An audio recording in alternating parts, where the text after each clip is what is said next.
Muy buenas noches a todos, bienvenidos al curso para ministros extraordinarios de la comunión. Vamos a tener 4 presentaciones en este curso para los 4 temas.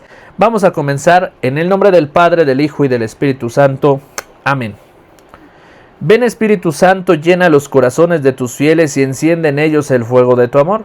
Envía Señor tu Espíritu y todo será creado y se renovará la faz de la tierra. Espíritu Santo, fuente de luz, ilumínanos. Señor Jesús, en esta tarde que estamos reunidos para poder reflexionar tu palabra, para poder reflexionar en torno a los temas de nuestra Santa Madre Iglesia Católica, pues queremos pedirte que nos des el don de la sabiduría, para que por medio de nuestra mente comprendamos estas ideas, estos conceptos, para que los llevemos a nuestro corazón y podamos hacer vida aquello que aprendemos a través de tu palabra, para que en la práctica del día a día podamos manifestar tu amor en medio de todos nuestros hermanos, sobre todo en los hermanos que más necesitan conocer tu amor, aquellas personas que nunca han experimentado amor en su vida, aquellos que viven en la mentira y nunca han experimentado la verdad, y aquellos que viven en la esclavitud del pecado y nunca han sentido-se libres. Tú, que eres el camino, la verdad y la vida, concédenos la gracia de comprender tu palabra para ponerla en práctica. Todo esto te lo pedimos, a ti que vives y reinas por los siglos de los siglos. Amén. En el nombre del Padre, del Hijo y del Espíritu Santo. Amén. Hablamos que iba a haber 4 módulos y el primer módulo va a ser acerca del origen del ministro, ¿sí? ¿Cuál es el papel fundamental de un ministro extraordinario de la Sagrada Comunión en la Iglesia Católica?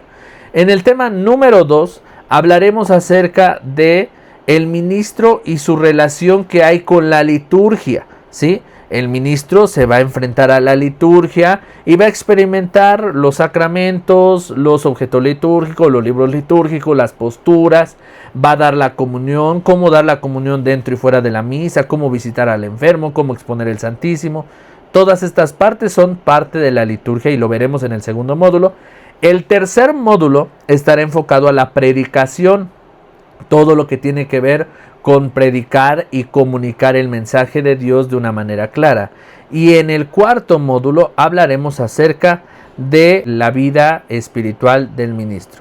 Para comenzar con nuestro primer módulo, vamos a ver el origen del ministro. Tengo entendido que seguramente la mayoría de ustedes son ministros, algunos no, algunos son lectores porque vienen del curso anterior que se tomó y algunos que me han escrito de manera especial son catequistas. Entonces, aunque el curso está orientado específicamente a la formación de los ministros extraordinarios, es muy importante conocer del tema porque no solamente es el ministro extraordinario quien le compete en estos principios fundamentales como hijo de Dios, sino que al conocer estos conceptos y esta formación nos daremos cuenta de la invitación que el Señor nos hace a participar en la iglesia de manera específica con algún servicio. Bien, entonces vamos a ver cuándo surgen los ministros o por qué surgen los ministros.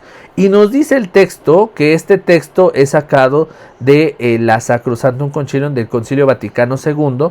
El Concilio Vaticano II fue una reunión de obispos donde precisamente se hablaron temas actuales de la liturgia y cómo celebrar la fe, donde uno de los frutos del Concilio Vaticano II fue la Sacrosanctum Concilium sobre la Sagrada Liturgia y la participación del laico en la liturgia.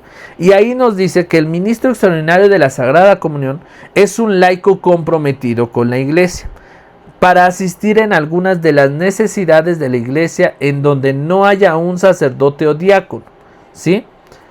Este oficio se estipula en el canon 230 del derecho canónico en su párrafo 3 que indica: donde lo aconseje la necesidad de la iglesia y no haya ministros, pueden los laicos, aunque no sean lectores ni acólitos, suplirles en algunas de sus funciones, es decir, ejercitar el ministerio de la palabra, presidir las oraciones litúrgicas, administrar el bautismo y dar la Sagrada Comunión según la prescripción del derecho. Hasta aquí quiero hacer una pausa.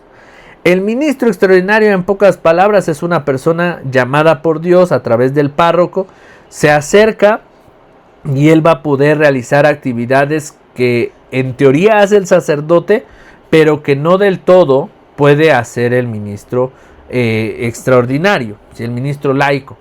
Solamente el sacerdote como ministro ordenado y el sacerdote que es el ministro ordinario, el de siempre, él puede celebrar la misa, él puede confesar, él puede dar la absolución de los pecados, él puede realizar el sacramento del matrimonio, el sacramento del bautismo, el sacramento de la comunión, de la confirmación, según sea el caso, la unción de los enfermos, y también el obispo hace el sacramento del orden sacerdotal. En teoría, el sacerdote es quien administra los sacramentos. Y acá vamos a entrar con un debate. Entonces, ¿por qué el laico va a participar en la Eucaristía? ¿Por qué el laico toma la Eucaristía con sus manos y va a distribuir el cuerpo de Cristo? Bueno, litúrgicamente hablando, solamente el quien administra el sacramento de la Eucaristía es el sacerdote. El sacerdote ordenado, diácono ordenado, obispo ordenado, ¿sí? El laico no puede tocar la comunión con sus manos. Sin embargo, la Iglesia en el Concilio Vaticano II se dio cuenta de muchas cosas que precisamente pues no ayudaban a nuestro encuentro con Dios. Porque de hecho, desde antes del Concilio Vaticano II, las personas solamente iban a oír misa. No sé si alguna vez ustedes llegaron a escuchar a su abuelita que decía este término: voy a oír misa. Porque literalmente ellas iban a oír misa porque la misa era en latín, ¿sí? No había esta participación. El padre leía las lecturas, el padre hacía las oraciones, el padre hacía todo. Y nadie podía ayudar al sacerdote porque todo era en latín. En realidad el rito de la misa era desconocido para los fieles.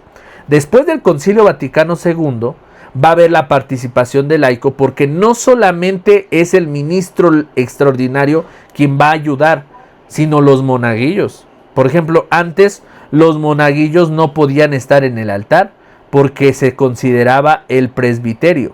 El presbiterio solamente era el presbítero. Los monaguillos tenían que estar abajo. No sé si a ustedes les tocó alguna ocasión conocer estas capillas o templos que tenían un barandal a la orilla del altar. Y la gente solamente llegaba hasta ese barandal a recibir la comunión, pero nadie podía pasar al altar. De hecho, en la mayoría de capillas de ese tiempo, ¿sí?, que se construyeron antes del Concilio Vaticano II, fueron capillas que a un lado tenían la sacristía y un pasillito como escondido. Y el sacerdote entraba por el pasillo lateral y entraba por el altar, ¿sí? ¿Por qué? Porque el sacerdote no tenía este acercamiento con los laicos.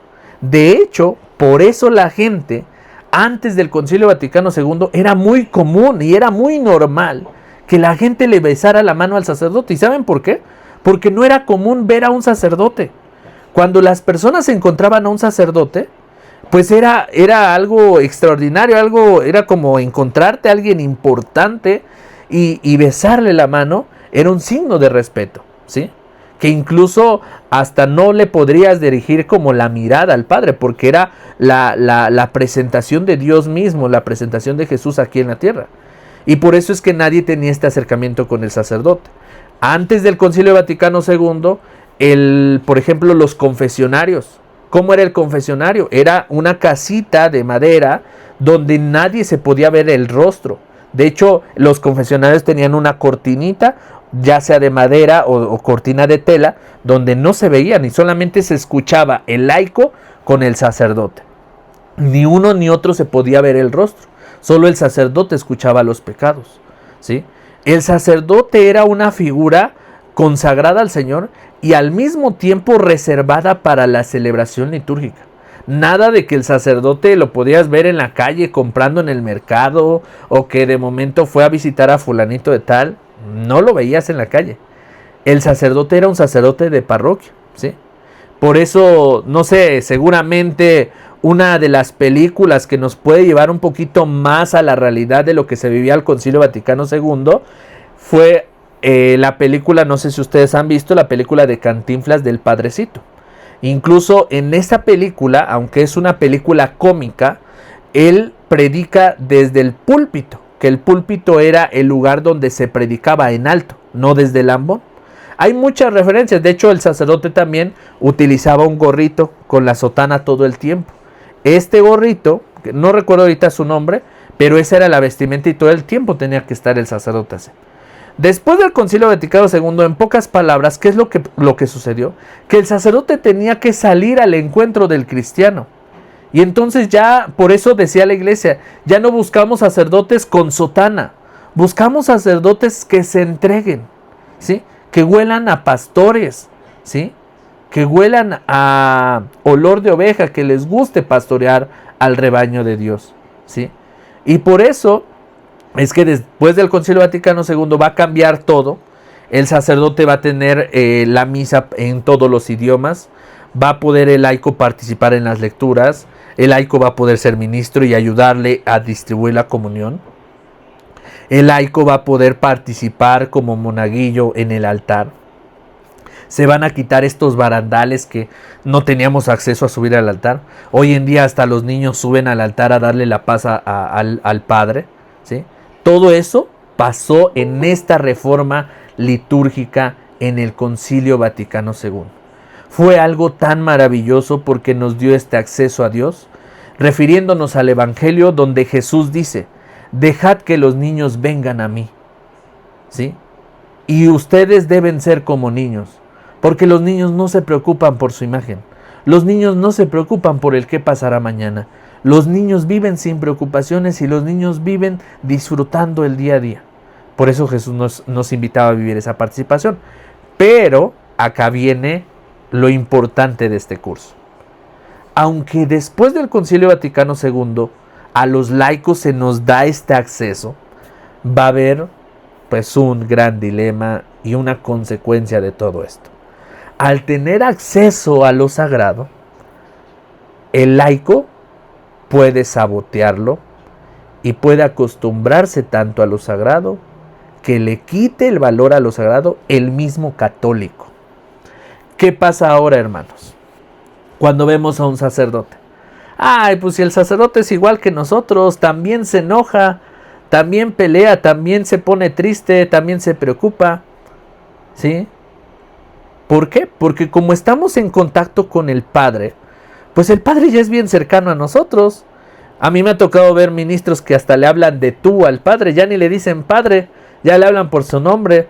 ¿Qué onda, Miguel? ¿Cómo estás? ¿Qué onda, Pedro? ¿Cómo estás? ¿Qué onda, Juan? Y no, es el sacerdote. Y esa consecuencia pasó porque tuvimos el acceso al sacerdote. Hoy es muy común ver a sacerdotes, incluso en YouTube, ¿no? Pero antes no veías al sacerdote comúnmente. Hoy en día, ¿cuántos de nosotros realmente le besamos la mano al sacerdote? Pocas veces, incluso los mismos padres de familia, cómo educan a sus hijos. Yo no he visto ya muy común que los padres inviten a sus hijos a que le besen la mano al padre. Ya eso ya no es tan común. Y eso fue uno de los riesgos que sucedió al darle el acceso al laico. Bueno, en concreto con el ministro extraordinario va a suceder lo mismo. El ministro extraordinario tiene un gran riesgo. Cuando surge su servicio, antes veíamos la Eucaristía como algo sagrado, como algo que le teníamos respeto. Pero en la medida del acercamiento, podemos caer en la costumbre, podemos caer en quitarle el valor a lo sagrado y profanar la Eucaristía. Y hay que tener mucho cuidado, porque cuando empezamos a dudar de que Cristo está presente en el pan eucarístico, es mejor alejarse un momento, detenerse a pensar y reflexionar antes de cometer cualquier otro acto. Porque cuando el ministro empieza a decir: ¿y crees que sí habite Jesús en la Eucaristía, en el pan? Y cuando nosotros empezamos a dudar, es mejor alejarte un rato, ¿sí? Pero no contagiar a los demás de esa negatividad o de ese mal pensamiento, porque desde tu pensamiento ya estás profanando la Eucaristía, lo que es sagrado. Y por eso Jesús en el Evangelio dirá en Mateo el capítulo 7, no den a los animales lo que es sagrado. En otras palabras más fuertes, no den a los cerdos lo que es sagrado. Cuiden lo que es sagrado. Y esa es la gran tarea que tenemos los ministros extraordinarios, ¿sí? Para poder cuidar lo sagrado. Ahora, después de toda esta revolución que surge después del Concilio Vaticano II, ya se va a dar de manera formal la participación del ministro extraordinario en la iglesia, en el altar. Y dice que la utilización de un ministro extraordinario se hace exclusivamente cuando el sacerdote o diácono, por razones de cantidad de fieles y de tiempo por enfermedad, así lo estipule. También el obispo párroco pueden enviar un ministro extraordinario a cualquier comunidad por falta de sacerdote o diácono, ¿sí? Entonces, hay 3 razones en específico que va a venir en la parte de abajo. Número 1, que no haya sacerdote, diácono o acólito que pueda repartir la comunión, ¿sí? O sea, no hay, o sea, ya es un caso extremo, no hay sacerdote que pueda ir a los pueblos muy lejanos. Mandamos al ministro extraordinario que celebre la liturgia de la palabra y que dé la comunión. Número 2, que habiendo sacerdotes, o sea, sí hay sacerdote, sí hay diácono, pero no puedan administrar la comunión por impedirse el otro ministerio pastoral. A lo mejor lo llamaron para celebrar un bautismo de emergencia, lo llamaron para celebrar otra misa de difunto, lo llamaron para confesar a un enfermo que ya está a punto de morir. Entonces, en este caso urgente, el ministro laico puede realizar la liturgia de la palabra y de igual manera dar la comunión en ausencia del sacerdote. Otra situación es que, y es la más común, que los fieles sean tantos en la celebración y que esto impida dar la comunión rápido, y que si un sacerdote tendría que dar la comunión para 300 o 500 personas, nos llevaría mucho tiempo y la misa tardaría mucho más. Entonces, en este caso, que es el más común, sobre todo en parroquias, en basílicas, ¿sí? En catedrales, ¿sí? En lugares donde es muy común ver que llegan los peregrinos, ¿sí? Los santuarios, ¿sí? Son lugares donde debe haber ministros extraordinarios para apoyar al sacerdote en esta función. Entonces, son 3 cosas que suceden para que el ministro extraordinario pueda participar. De ahí en fuera, o sea, esto está estipulado en el canon. De ahí en fuera, todo lo demás. Sí, adelante. Perdón que te interrumpa. ¿Cómo uno de ministro, porque yo no sé, cómo se proclama la palabra? ¿Qué es lo que tiene uno que hacer en ese caso cuando el sacerdote no está, lo que acabas tú de mencionar? ¿En qué sentido? No entiendo. O lo que acabas de decir, que la liturgia de la palabra la puede hacer el ministro extraordinario. ¿Eso cómo se realiza? Porque no sé. Ok, eso lo vamos a ver ahorita en el siguiente módulo. La liturgia de la palabra, la visita a los enfermos y la distribución de la comunión dentro y fuera de la misa, dentro de la liturgia. Ahorita vamos a ver esa parte de la proclamación del ministro. ¿Ok? Bien. Ahorita estamos entendiendo esta parte del origen, ¿sí? Quiero que quede bien claro el por qué la iglesia estipula que los laicos sean ministros extraordinarios. Y esto porque esto lo tienen que tener ustedes bien entendido, porque sobre todo los hermanos protestantes critican mucho a los católicos porque dicen, ¿cómo es posible que un laico pueda tomar en sus manos la Eucaristía? ¿Sí? Incluso los mismos fieles católicos, ¿cuántas veces nos ha tocado que se forman en la fila del sacerdote y no del ministro laico? Y ahí estamos en un gran error. ¿Por qué? Porque la iglesia ha permitido esto. Y nosotros, cuando vamos a misa, rezamos el credo y decimos, creo en la Santa Madre Iglesia, que es una, santa, católica y apostólica. Cuando nosotros estamos profesando nuestra fe, estamos confiando y diciendo, creo en la iglesia. Y creer en la iglesia es decir, creo que la iglesia ha tenido a bien poner a los ministros laicos. Entonces, si yo creo, pues también me formo en la fila del ministro laico. Pero cuando decimos creo en la iglesia, pero nada más me formo con el sacerdote, pues estoy siendo incongruente, ¿no? Aunque el ministro ni tiene gente en la fila, yo quiero ir con el sacerdote. No, tenemos que ir con el ministro laico, porque la iglesia ha tenido bien que el tiempo no se prolongue de tal manera que la misa se tenga que prolongar más solamente por la distribución de la comunión. Entonces esto lo ha tenido a bien la iglesia. Ahora, con respecto al ministro extraordinario, la base principal de su servicio será la distribución de la comunión dentro y fuera de la misa. Eso es el servicio del ministro. Todos los servicios extras, ¿sí? Están por demás. Me voy a regresar un poquito atrás, ¿sí? En la diapositiva anterior. Dice aquí, conforme lo estipula, en la primera diapositiva en la que estamos.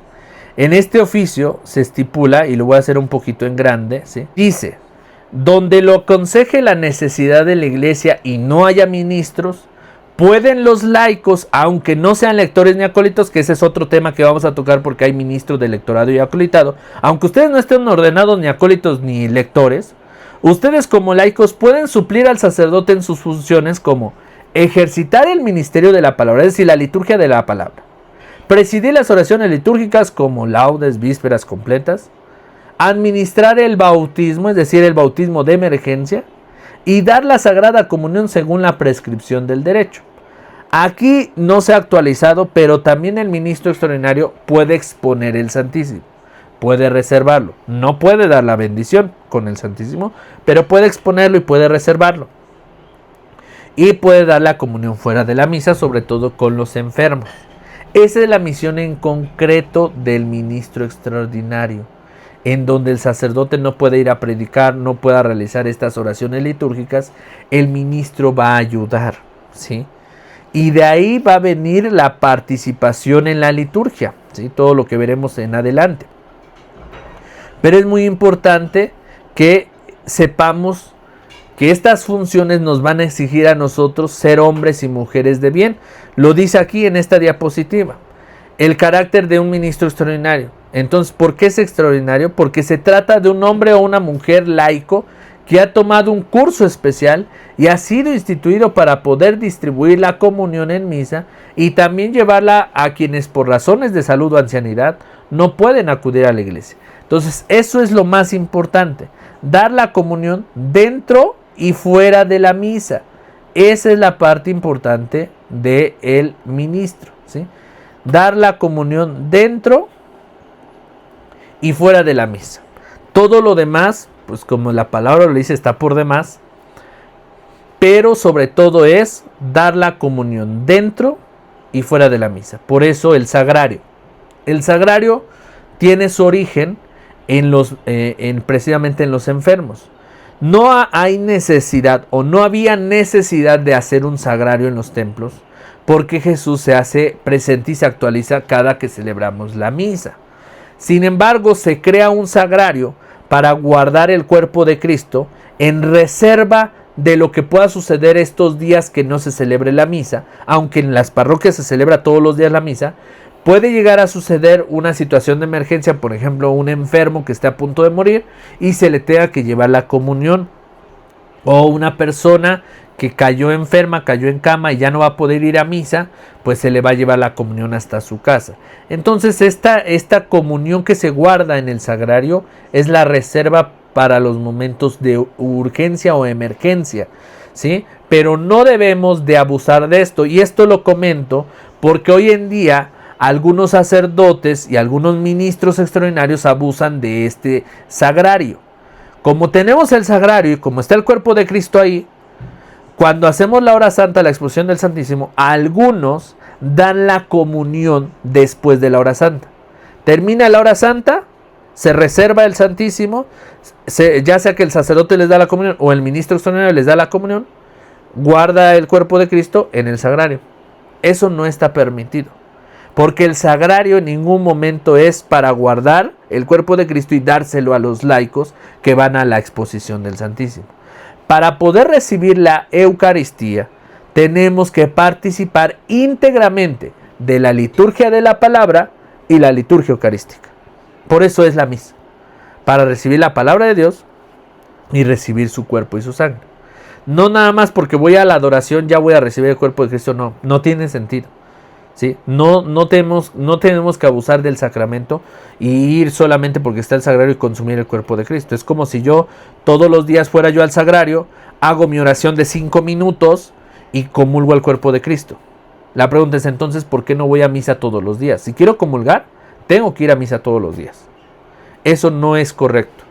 Pero pues ya tenemos algunas autoridades eclesiásticas que precisamente comienzan cometiendo algunos abusos en la liturgia. Pero por eso es que el sagrario surge para las emergencias. Y ahora la función de manera más detallada es que el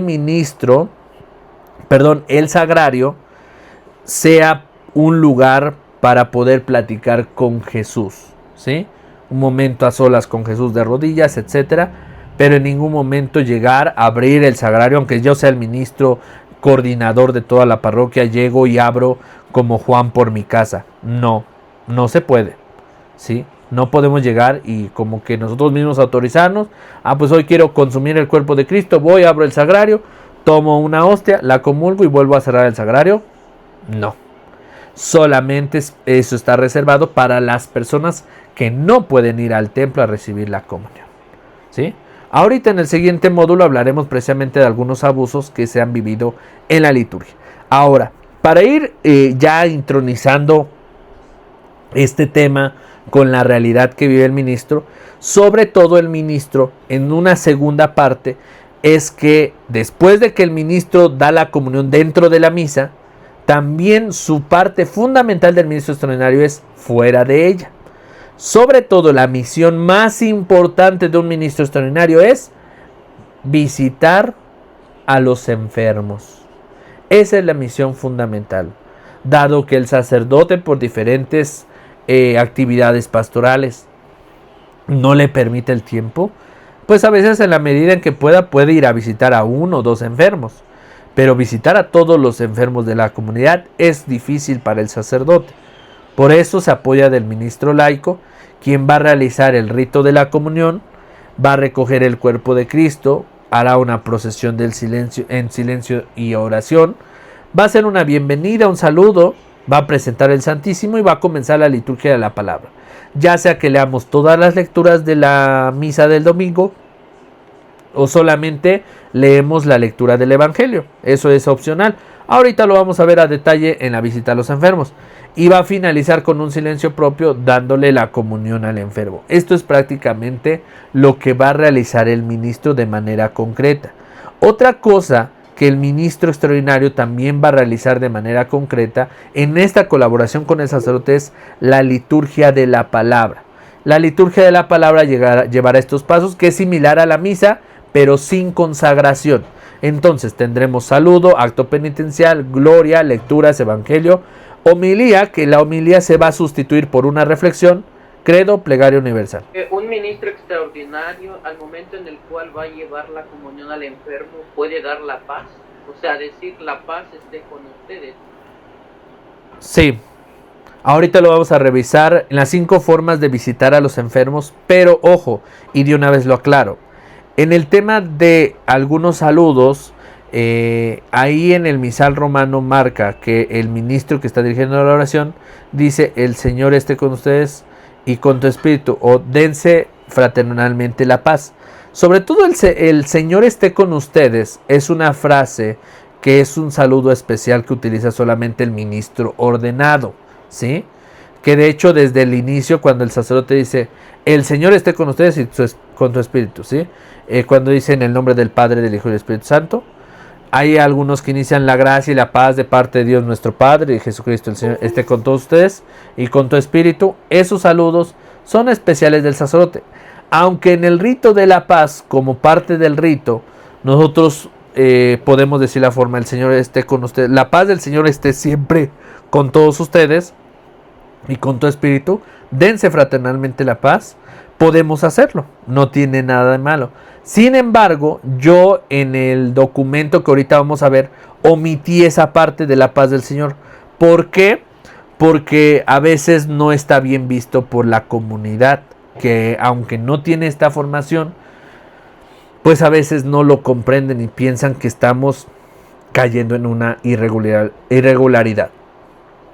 Lo mejor es que este tipo de frases, actos que utiliza el sacerdote, no los hagamos para evitar pues malos comentarios o que se interprete a que nosotros estamos intentando de hacer otro tipo de oración del sacerdote. Por ejemplo, me ha tocado ver algunos ministros extraordinarios que, aunque no dan la bendición con la custodia, con el Jesús sacramentado, a mí me ha tocado ver ministros que toman el cuerpo de Cristo con la custodia, la alzan y la hacen en forma de cruz antes de reservarlo, y luego reservan. Eso no es ni la bendición, eso no es correcto, no podemos dar la bendición, no es válido de todos modos. Entonces no le encuentro sentido el por qué hacer una cruz con la custodia. ¿Sí? O sea, no lo hacen como bendición, pero hacen como que similando, que haciendo algo igual que si fuera la bendición. Entonces hay que tener cuidado con este tipo de actos. Lo mejor es que omitamos la parte de la paz, ¿sí? Y que nos pasemos directo al Cordero de Dios para darle la comunión al enfermo, ¿sí? Entonces voy a continuar esta parte de la liturgia de la palabra. En la liturgia de la palabra, seguramente acá, si ustedes están viendo en el rito de la comunión, va a venir el Padre Nuestro, Cordero de Dios, ¿sí? Y acá dice, fracción del pan, solo el sacerdote. Nosotros no vamos a fraccionar el pan. Si ustedes han visto en la misa, el sacerdote, antes de poner a presentar a Jesús, fracciona el pan y lo presenta fraccionado y dice, este es Jesús, el Cordero de Dios que quita el pecado del mundo. Y después una pequeña fracción la corta y la sumerge en la sangre de Cristo y la consume, adhiriendo el cuerpo y la sangre a una sola especie, a una sola esencia. Entonces la fracción solamente pertenece al sacerdote que actúa en la persona de Cristo. Luego la distribución de la comunión, la oración final y la bendición. Esas son las partes de la liturgia de la palabra que ahorita en adelante las veremos de manera más detallada, pero prácticamente estas son las funciones del ministro extraordinario, que, como bien vemos, su participación junto con el sacerdote. Bueno, en el siguiente módulo vamos a prepararnos ya para ver cómo participa el ministro extraordinario dentro y fuera de la misa, con su participación litúrgica en el altar, qué es lo que puede hacer un ministro, qué no puede hacer un ministro, qué posturas puede hacer, qué frases, oraciones puede decir y cuáles no las puede decir. En cuanto a los monaguillos, ¿puede una persona que no está casada vestirse de monaguillo? ¿Una persona que no está casada puede vestirse de monaguillo? Depende de cuál sea su función. Sí puede vestirse de monaguillo, sin embargo, dependerá el grado de acercamiento que tenga en el altar. Por ejemplo, una persona que no está casada, o sea, pero está en unión libre, esa es mi pregunta. ¿Está en unión libre? Sí, está en unión libre. Ok. Sí se puede vestir de monaguillo, pero no puede participar directamente en el altar. Por ejemplo, como en el misal romano, en el incensario, en las lecturas, puede participar en las ofrendas, a lo mejor para pasar con los canastos, puede participar en un cirial, en la naveta de momento, en un servicio que no sea tan cercano al altar. Y esto lo comento porque sí o sí, en el momento de la comunión, el sacerdote se acerca con los monaguillos y les va a ofrecer la comunión, les va a dar la comunión.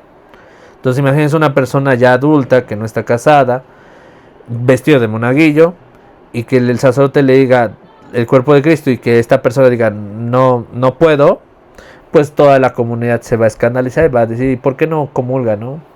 Y entonces las personas van a empezar a indagar quién es ella o quién es él. Y bueno, al final todo se conoce en la comunidad, entonces van a señalar y pues eso no es bueno, ¿sí? Como les digo, el testimonio es lo más importante, entonces siempre una persona, tanto los monaguillos como los lectores, tienen que ser muy correctos y coherentes, sobre todo coherentes con su forma de vivir. Sí, mira, mi pregunta es, ahorita que están hablando sobre vestuarios de monaguillo, para los ministros de Eucaristía, ¿es requerido el vestuario blanco y negro o es sugerencia? Es sugerencia. El vestuario o la identidad que va a tener el ministro extraordinario depende de cada diócesis. Cada diócesis en su lugar, en su zona, va a autorizar un uniforme, ya sea para la parroquia o para toda la ciudad o estado. Por ejemplo, acá en mi ciudad, en Puebla, anteriormente cada parroquia tenía su propio uniforme. Desde hace un año se empezó a trabajar en un uniforme para toda la arquidiócesis de Puebla. Ahorita toda la arquidiócesis de Puebla está trabajando en un uniforme, no tengo la imagen, pero es un uniforme color azul claro con blanco, ¿sí? En el curso de hace como 6 meses que tuve con los ministros extraordinarios, había una ministro de Perú y me comentó que en Perú los ministros utilizan alba como el sacerdote, un alba que les cubre desde los brazos hasta los pies, ¿sí? Como el sacerdote. Tanto hombres como mujeres utilizan el alba, ¿sí? Es una túnica blanca que va desde el cuello, brazos hasta los pies.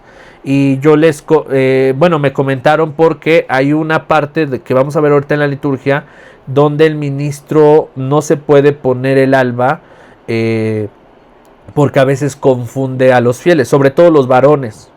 Imagínense, si yo como ministro extraordinario, el sacerdote me da el alba, me la pongo y yo voy a celebrar una liturgia de la palabra, la gente va a pensar que yo soy el padre o soy el sacerdote. Si yo hago esto con la intención de confundir y de que crean que yo soy el padre, con tal de que ellos paguen la liturgia de la palabra como si fuera una misa, que ya van unos intereses económicos por delante o que hay otros intereses de por medio, entonces eso está mal y hay que corregirlo, ¿sí? Y a veces el sacerdote está involucrado en esto, porque el sacerdote es el que te autoriza y te dice ponte el alba. Pero en algunos lugares como Perú, en Perú no recuerdo la diócesis, pero hay una diócesis que todos los ministros, mujeres y hombres, utilizan el alba, pero ya en Perú ya saben que ellos son ministros, porque tiene un distintivo incluso esa alba, ¿no? No es como igual que la del sacerdote, es similar, pero sí se distingue que son ministros extraordinarios. Entonces ya el uniforme lo va a delegar el párroco o el obispo de cada diócesis. En este caso, si son blanco con negro, adelante, es lo ideal. De hecho, litúrgicamente, la mujer, esto también se los comparto, el uniforme de la mujer en la participación litúrgica siempre es de falda. La mujer no puede llevar pantalón en la liturgia, ¿sí? Ya les pasaré el dato por qué. Este dato apenas me lo pasaron con mi párroco. Yo desconocía eso, pero la mujer tiene que utilizar falda en la celebración de la misa, el hombre pantalón. Siempre es una vestimenta propia, ¿sí? Pero esto es como tal la vestimenta, eso lo delega cada lugar. Sí, lo de la vestimenta sobre la falda ya viene desde la arquidiócesis. Bueno, nosotros luego vamos aquí a cursos, nos mandan aquí al apostolado. ¿De qué arquidiócesis es? ¿De Toluca? ¿De Toluca? Aquí de Toluca. Ok, sí, adelante, ajá. De la comunidad de Taborda. ¿Y qué les han comentado al respecto? Nos mandan y allá en la arquidiócesis ya está así como regla, que debe de ser falda, ya no pantalón, incluso para los fiscales, porque también ya ve que a veces hay fiscales en las comunidades. Sí. Pero ¿qué les han comentado al respecto? O sea, ¿cuál es como la razón de esto? O sea, sí entiendo la parte de la mujer, la falda, el varón del pantalón. Incluso acá en mi parroquia, mi párroco igual ha trabajado mucho en la parte de la vestimenta de varones y mujeres, pero no sé si a ustedes les han comentado acerca algo de la formación, del por qué la falda en la mujer. No nos han comentado. Pero sí les han dicho que es como de manera obligatoria, ¿no? Mujer falda y hombre pantalón. Sí, por lo sagrado, y aparte para que, pues también me imagino para que, pues anteriormente pues las mujeres usaban faldas. Exactamente. Sí, voy a revisar ese dato porque a mí sí me parece interesante el tema de la vestimenta. Como les digo, en cada curso he aprendido mucho de ustedes también. Les digo, yo no conocía que en Perú los ministros extraordinarios utilizan alba, ¿sí? Porque cuando comenté el tema del alba, algunos como que me dijeron, pero Daniel, nosotros somos ministros y utilizamos alba, entonces no podemos. Le digo, no, es que si está aprobado, sí lo pueden utilizar. Si no está aprobado, por ejemplo acá en Puebla, ¿sí? Hay un uniforme de ministros extraordinarios.